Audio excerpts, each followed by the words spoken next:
You hear a ring, Tom has got to give you a little spanking. All right.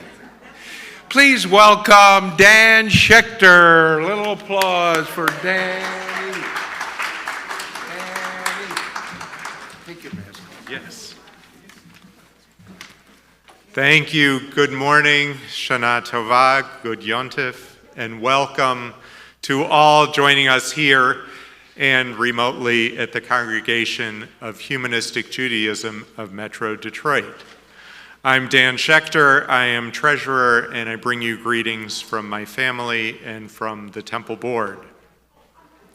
This is a year of reopening and a year to appreciate getting back together. We've been bringing in new members and having more events in person at the temple, more in-person classes, lunch bunch, b'nai mitzvah, weddings, and parties. After 2 years of online high holiday events, we are back to in-person and remote. And as always, we are open to all. We welcome our members, their friends and families, and all the members of our community, both near in this building and to those near and far watching online. Speaking of B'nai Mitzvah, it was truly a gift for me, even a mitzvah, to be back at a bat mitzvah this year after 2 years away. If you have not been to a bar or bat mitzvah at this temple, it is an amazing and eye-opening experience. It was described a bit last night at Kol Nidre. The young adults select a humanistic hero and take the lead in preparing a program that reflects both their interests and humanistic Judaism. It is a real testament to the youth education program that we have here. Speaking of youth education, our Sunday School Spinoza Youth Education Program is now meeting live each Sunday. And a new feature of this education program is that it is tuition-free. This has helped us to grow the program and to bring in new families. Now, a secret of the tuition-free program that only the temple treasurer will tell you is that the program is tuition-free because of the generosity of people like you who have made it so. And so to keep these programs going and to support our now in-person events, we are asking for your support. While we've made it through the last year without a donation request at high holidays, this year we are asking that you fill out an envelope in the front of the building, or for those of you online, visit our website at chj-detroit.org and please donate. Thank you for your attention. Welcome again, and good Yontif.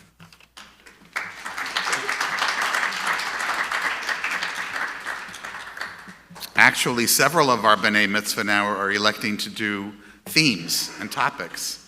So we had a great one on humor. We had a lovely one on kindness. So we've even expanded the flexibility of our program. Good Yontif, everybody. Chag Sameach. Those of us who are brave enough to come out in person, it's wonderful to have you all here. Our first high holiday program together in 3 years. 2 of them were online. But many people are online. We hit almost 400 homes last night, which is enormous.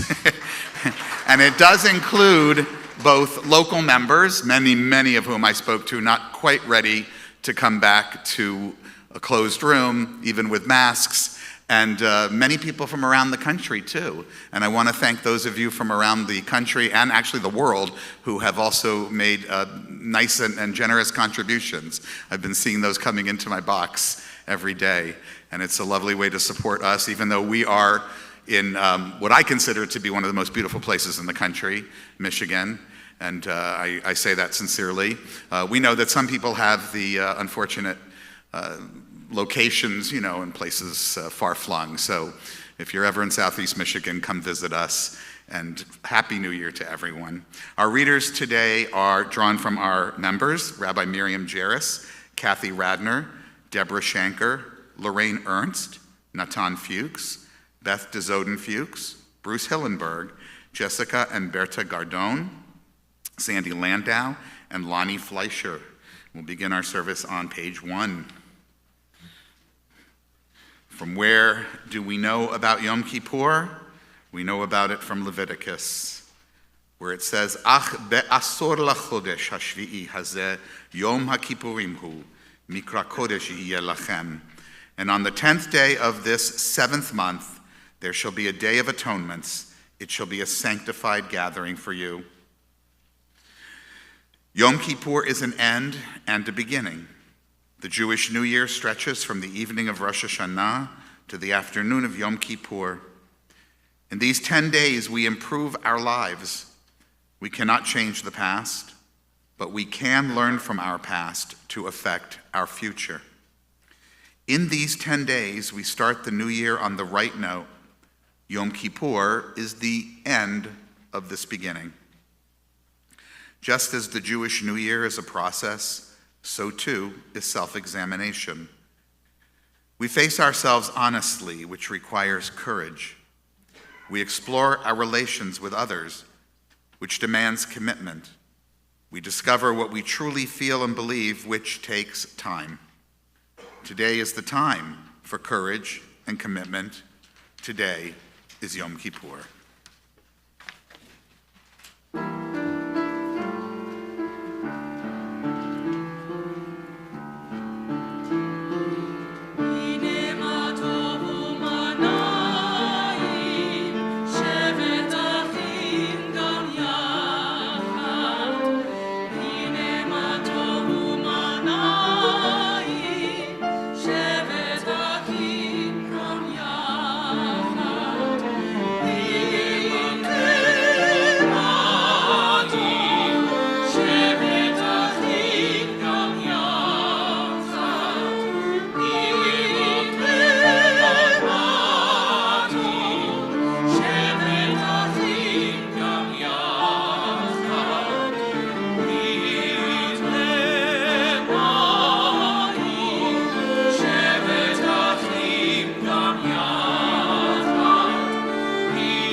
I was told not to touch it. It's a new one. Wow. Questions.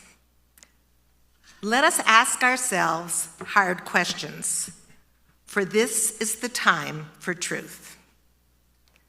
How much time did we waste in the year that is now gone? Did we fill our days with life, or were they dull and empty? Was there love inside our home, or was the affectionate word left unsaid? Was there a real companionship with our children, or was there a living together and a growing apart? Were we a help to our mates, or did we take them for granted? How was it with our friends? Were we there when they needed us or not? The kind deed, did we perform it or postpone it? the unnecessary jibe, did we say it or hold it in? Did we live by false values? Did we deceive others? Did we deceive ourselves? Were we sensitive to the rights and feelings of those who worked with us? Did we acquire only possessions, or did we acquire new insights as well? Did we fear what the crowd would say and keep quiet when we should have spoken? Do we mind only our own business, or did we feel the heartbreak of others? Did we live right? And if not, then have we learned, and will we change?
Yom Kippur is a day of forgiveness.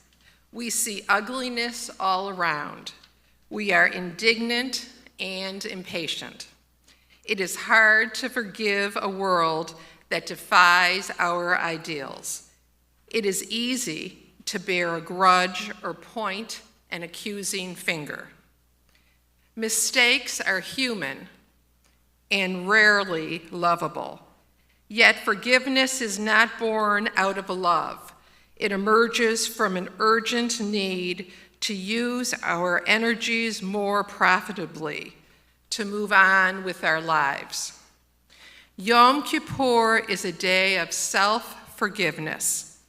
Our harshest judge is not to be found among family or friends.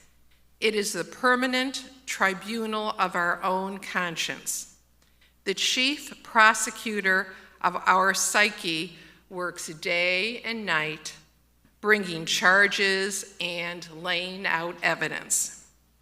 The wise person knows that the proper function of the conscience is to help plan for the future.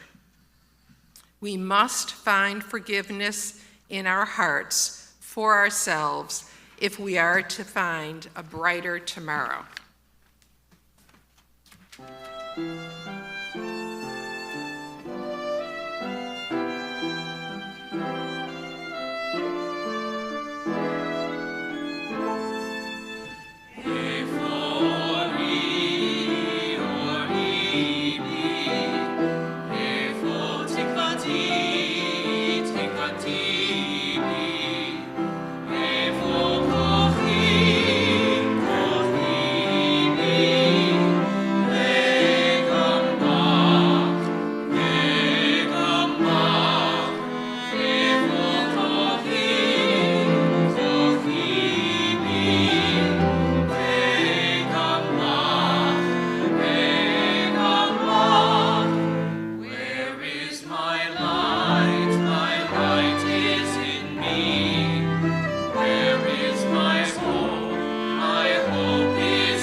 The power of this day.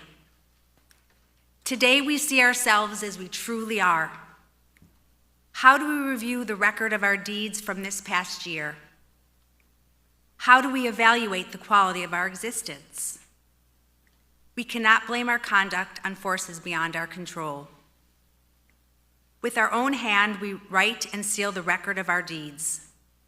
We are fully responsible for the quality of our life, for making the most of it or the least of it. On Rosh Hashanah, we reflect.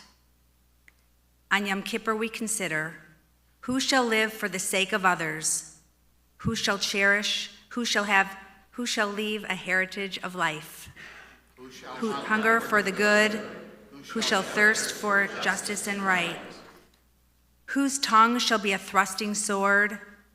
Whose words shall make for peace? Who shall be plagued by fear of the world? Who shall strangle for lack of friends? Who shall rest at the end of the day? Who lie sleepless on a bed of pain?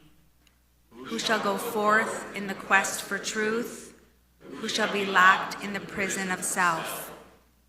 Who shall be serene in every storm? Who shall be troubled by the passing breeze? Who shall be poor in the midst of possessions? Who shall be rich, content with their lot? We seek to forgive ourselves and others the past. We seek to experience a sense of renewal for tomorrow. May we go forth with rejoicing to a year of great goodness, which shall be inscribed in our book of life.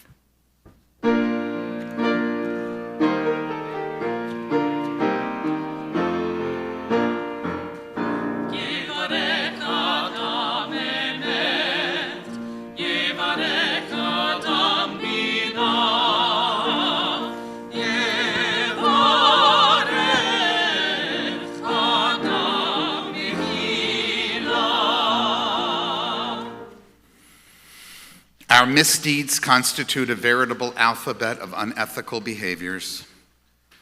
The offense of arrogance, bigotry, and cynicism, of deceit and egotism, flattery and greed, injustice and jealousy.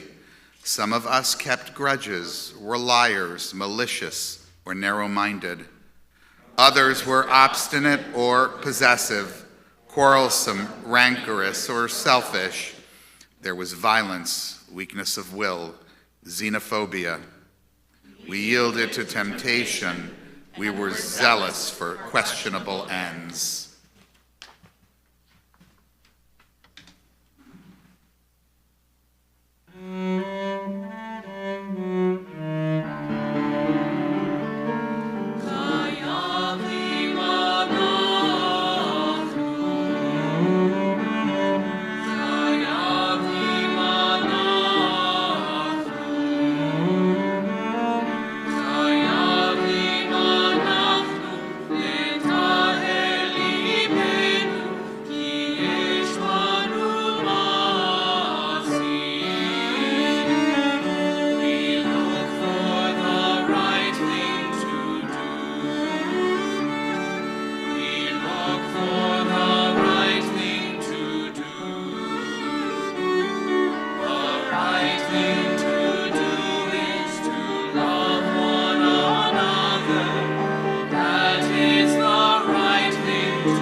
where we have failed.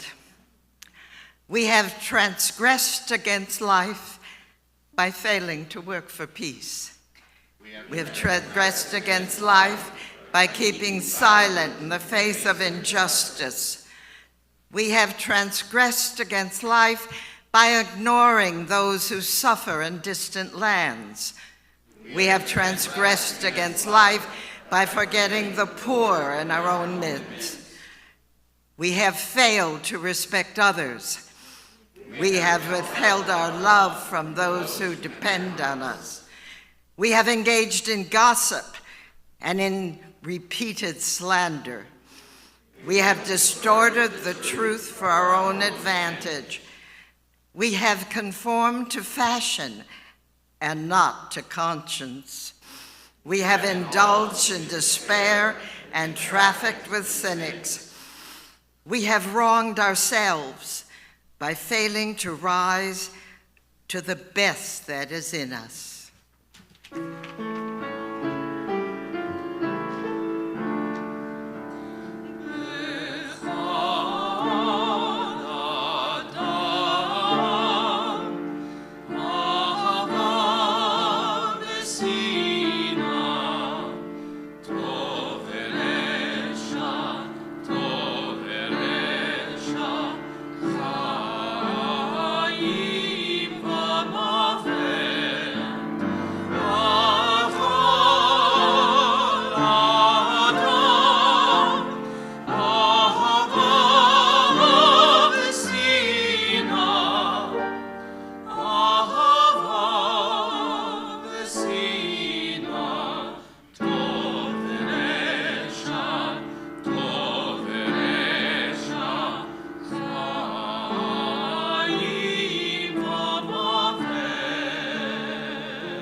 Isaiah, prophet of ancient Israel, chastises people for turning their backs on the needy and for failing to create a just society. His words were so powerful that hundreds of years later, the rabbis of old decreed that Jews must read them every Yom Kippur. And these are the words of Isaiah. Is this an acceptable fast? A day for people to afflict their souls? Is it to bow down their heads like bulrushes and spread sackcloth and ashes beneath them? Is such what you call a fast? Is not this as an acceptable fast? To loosen the fetters of evil and untie the bonds of every yoke? To let the oppressed go free? Is it not to share your bread with the hungry and bring the outcast poor to your house? When you see the naked, that you cover them, and not to ignore your fellow kin? Then shall your light burst forth like dawn and heal body and spirit. Then shall your righteousness be visible to all. And if you remove the chains of oppression, the menacing hand, the words of malice, and if you offer compassion to the needy, and relieve the afflicted soul, then shall your light shine in the darkness, and your night become as bright as day.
Hold on.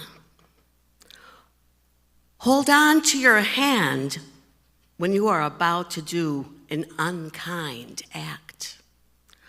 Hold on to your tongue when you are just ready to speak harshly. Hold on to your heart when evil persons invite you to join their ranks. Hold on to your temper when you are excited or angry, or others are angry with you. Hold on to the truth, for it will serve you well and do you good throughout your life. Hold on to your integrity, for it is above all price to you in all times and places. Hold on to your character, for it is and ever will be your best wealth.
Yom Kippur is a day of truth. We have considered our past and decided not to hide from its reality. We have looked into our future, and we do not fill its spaces with fantasies of our desire. We cannot return to the past. We can only step into the future. We resolve this day to choose courage. We will not surrender to fear of the unknown. We will seek wisdom wherever it may be found and allow it to nurture our strength. Yom Kippur is a day of hope. We will not endorse despair. We will not turn problems into mysteries so that we never learn to solve them. Our optimism is our survival, and we will allow it to nurture our will to live. We resolve this day to live in the truth. We resolve this day to embrace hope.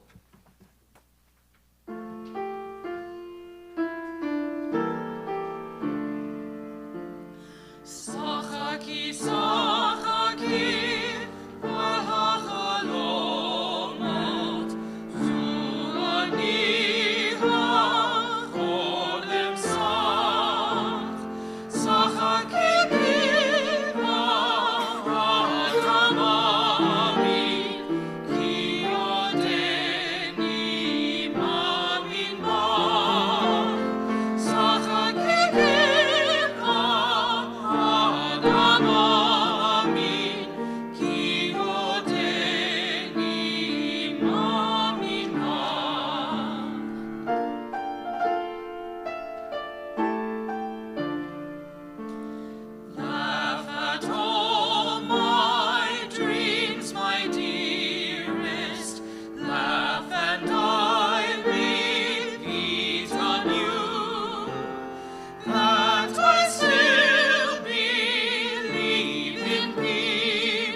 It's never too late. The last word has not been spoken. The last sentence has not been written. The final verdict is not in. It is never too late to change my mind, my direction, to say no to the past and yes to the future, to offer remorse, to ask and give forgiveness. It is never too late to start over again, to feel again, to love again, to hope again.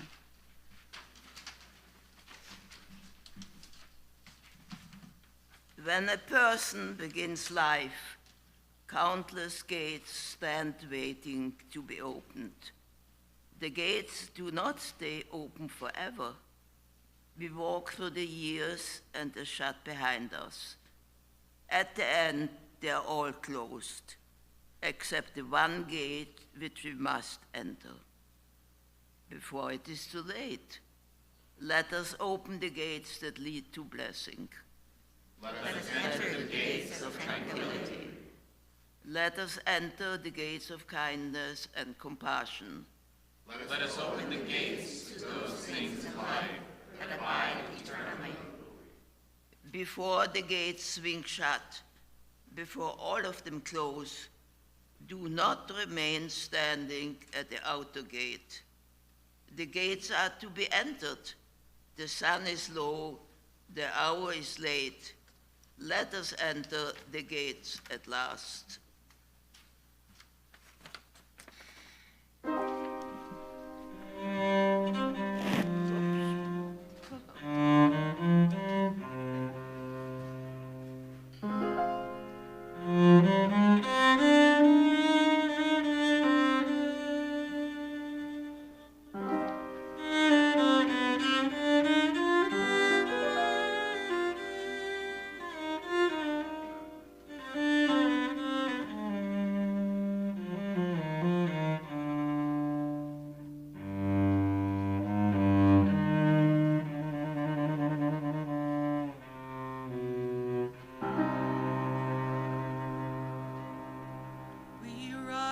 Each morning, and the earth rises too. World weary, we rise up, and we want something new. A world where compassion falls freely as rain. A world where all people can live without pain, inclusive of all and rejecting of none, where love touches all lives like the warmth of the sun. No abuse and no hatred, no prisons of fear, as the sound of the shofar celebrates the new year. If we open our hearts to the love waiting there, we can have the power to heal our despair. If we open our eyes and see all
false feeling has reigned. A world where all people are united as one. If we open our hearts, if we open our minds, if we open our arms.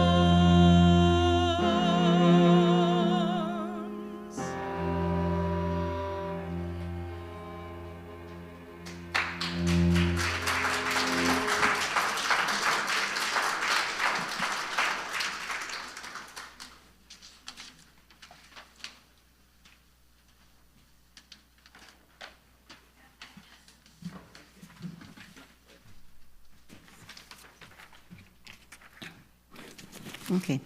Peace. We seek peace, the most precious gift we can bestow upon ourselves.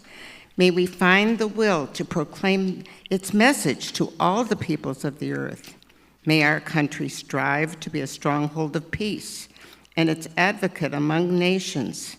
May contentment reign within its borders, health and happiness within its homes. May we strengthen the bonds of friendship among the inhabitants of all lands, and may the love of humanity permeate every home and every heart. May we labor for righteousness, and in doing so, author a new book of life, blessing, and peace, for we alone are the source of peace.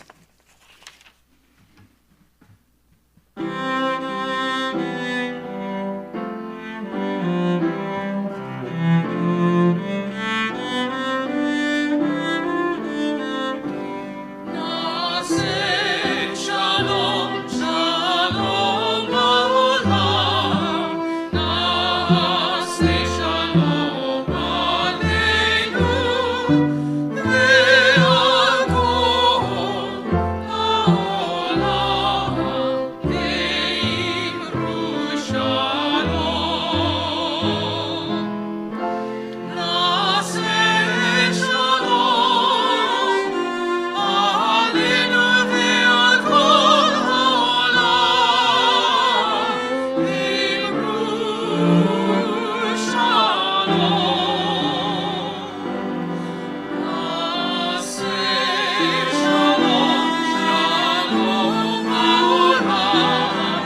Na'aseh shalom aleinu, ve'al kol ha'olam ve'imru shalom.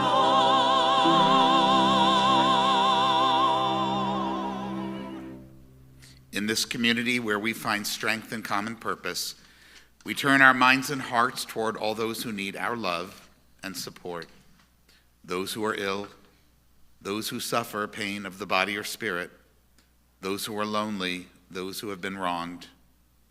May all who suffer know that they are not alone, that we are there. May they be healed quickly. May they experience a complete recovery, a refuah shlema, the renewal of their bodies and the renewal of their spirits.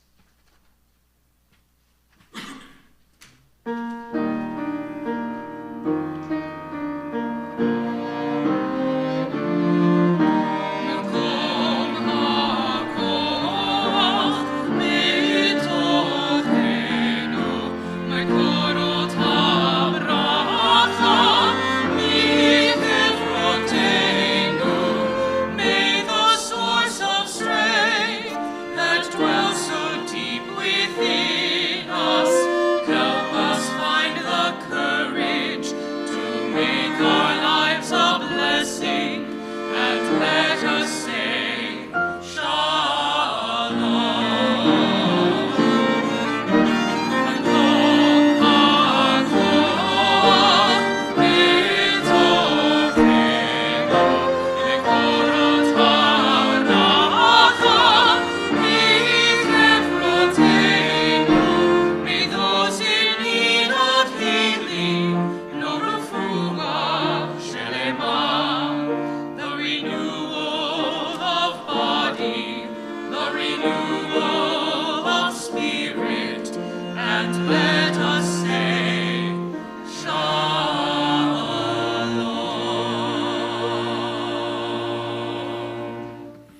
Once again, it is my privilege to invite Gustav Lumelski to join me as we hear the shofar for the final time this season. Why don't you come on up over here?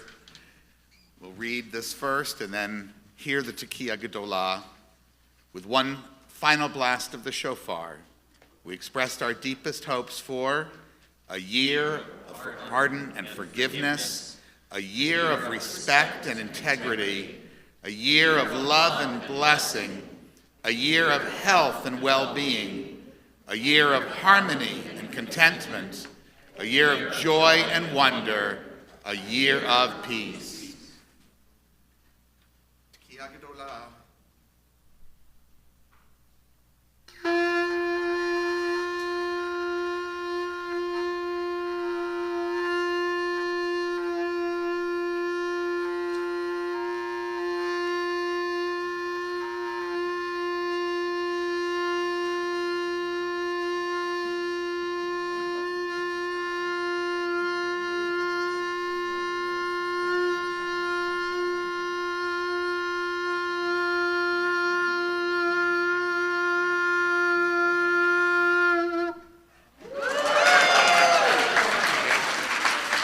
I want to know how he gets louder at the end, Lonnie.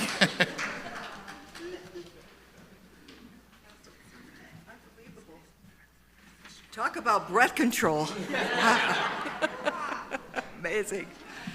In memoriam, if some messenger were to come to us with the offer that death should be overthrown, but with the one inseparable condition that birth should also cease, if the existing generation were given the chance to live forever, but on the clear understanding that never again would there be a child or a youth or first love, never again new persons with new hopes, new ideas, new achievements, ourselves for always and never any others. Could the answer be in doubt? Together? We must not fear death. We must remember those who've gone before us and those who will come after us. Let us treasure the time we have and resolve to use it well, counting each moment precious, a chance to apprehend some truth, to experience some beauty, to conquer some evil, to relieve some suffering, to love and be loved, to achieve something of lasting worth. May we fulfill the promise that is each of us, and so conduct ourselves that generations hence it will be true to say of us, the world is better because a brief space they lived in it.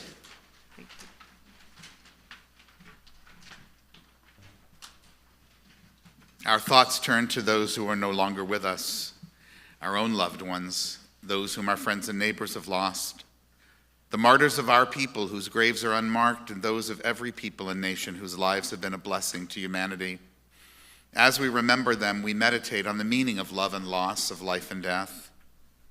We think now of our loved ones whom death has recently taken from us, those who died at this season in years past, and those whom we have taken into our hearts with our own.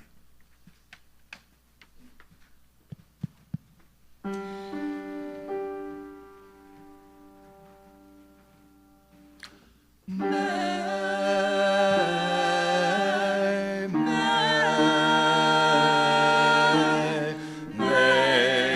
the memory of good people bless our days.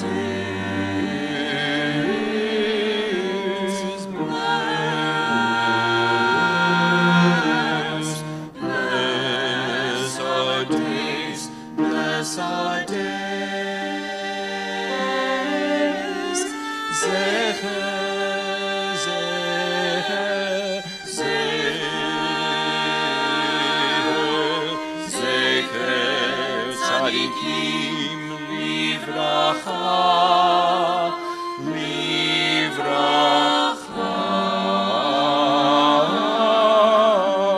Zecher, zecher, tzadikim livracha.